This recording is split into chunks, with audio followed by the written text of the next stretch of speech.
हारून रशीद साहब, 26 तारीख को हमने सुना या समझा कि जनाब उस दिन आपकी पास की हुई रेजोल्यूशन को तमाम वकला तंजीमों ने मनोवान एक्सेप्ट कर लिया। अभी किया तो नहीं है, लेकिन मैं समझता हूँ कि अगर उस दिन कर लिया तो अगला लायामल क्या होगा? दोबारा आप लोग सड़कों पे आएंगे, अदालतों का बॉयकॉट होगा, क्या होगा? नहीं, ऐसी तो कोई बात नहीं है। ये जो इलेक्शन का, जिस दिन इलेक्शन कमीशन ने 4 महीने का टाइम मांगा था, उसी दिन हमने एक प्रेस रिलीज़ इशू की थी कि ये इलेक्शन 90 डेज़ में होना चाहिए। और हमारी प्रेस रिलीज़ आने के बाद सारी प्रोविंशियल बार कौंसल्स और इस्लामाबाद बार कौंसल्स ने अपनी अपनी प्रेस रिलीज़ इशू की कि इलेक्शन 90 डेज़ में होना चाहिए। अब रेजोल्यूशन जब पास होगी कि 90 डेज़ में होना चाहिए, तो वो फिर उस रेजोल्यूशन में मीटिंग के दौरान ये तय किया जाएगा कि अगर ये नहीं होता तो हमारा लायामल क्या होगा। हाँ, तो आपके ख्याल में क्या क्या हो सकता है? नहीं, यही हो सकता है कि हम उन्हें लीगली और आइनी तौर पे ये बावर करवाएं कि इलेक्शन 90 डेज़ में होना चाहिए और जो आइन कहता है उसके मुताबिक होना चाहिए। तो मेरे ख्याल में जो बार कौंसल्स का डिसीजन होगा या रेजोल्यूशन होगी, उस पर अमल दरामद हो जाएगा।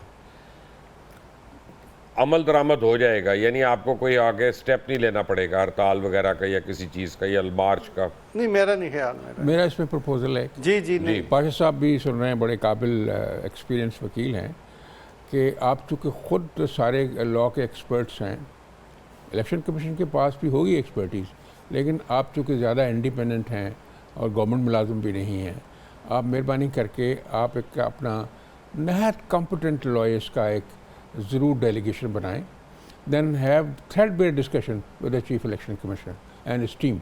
आप अपनी प्रपोजल बैठ के उनको दें कि ये करेंगे तो आपका वक्त भी बच जाएगा और इलेक्शन भी आप अर्ली करा सकेंगे। इस तरह आप मीडिया के थ्रू ठीक है कम्युनिकेशन कर रहे हैं, लेकिन अगर आई टू आई आप बैठ के इसको डिस्कस करेंगे तो इसका सलूशन निकल आएगा जो आप चाहते हैं कि इलेक्शन अर्ली हो जाए। इसके लिए एफर्ट ज़रूर करनी चाहिए भाई साहब।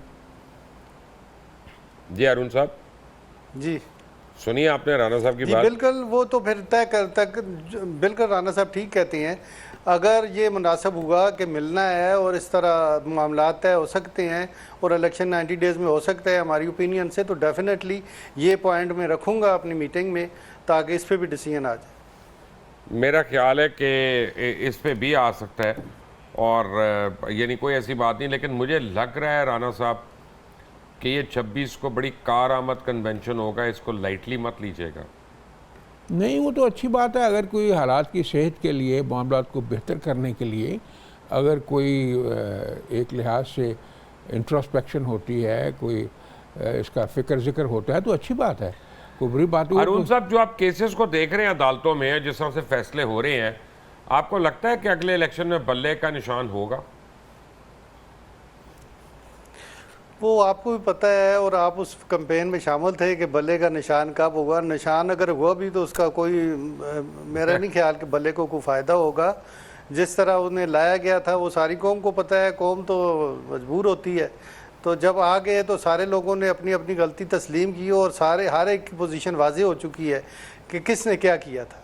तो इसलिए मेरा ख्याल है कि अगर फेयर एंड फ्री इलेक्शन हो तो भले की कोई निशानी नहीं। मुझे तो आपने एवं रगड़ा मार दिया। मैंने तो उस वक्त छोड़ा था जब वो पावर में थे और सिर्फ 2 साल हुए थे पावर में और उन्होंने रहना था पावर में थे, लेकिन कैंपेन के दौरान गुनाह भाई, मैं उसकी कितनी बारी माफी मांगू? मुझे ये बताए कितनी बारी माफी मांगू सबसे? मुझे ये बता, एक दफा बता दे।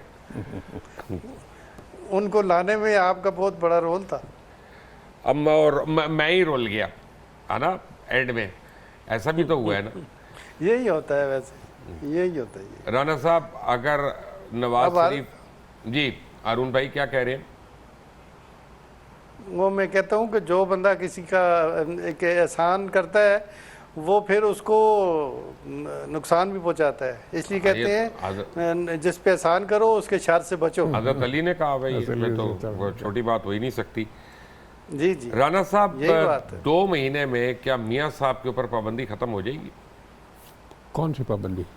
इलेक्शन लड़ने की। देखो जी, एक लिहाज से जो इलेक्शन की, वो तो जो इलेक्शन की अमेंडमेंट भी आ चुकी है और उसमें जो एक तरह से 62(1)(f की इंटरप्रटेशन भी की गई है। बदकिस्मती की बात यह है कि कॉन्स्टिट्यूशन में कई जगह पे वॉइड है। मसलन 62 जो 1F है उसको देख लें, उसमें सज़ा को जो है कोई उसका मुख्तसर नहीं की गई कि कितनी सज़ा होगी, और that is left to the discretion of the जजेस। और जजेस ने जो किया है आपके सामने ही, अल्लाह उनको ये दोबारा ना करने की तौफीक अता फरमाया जिन्होंने किया है।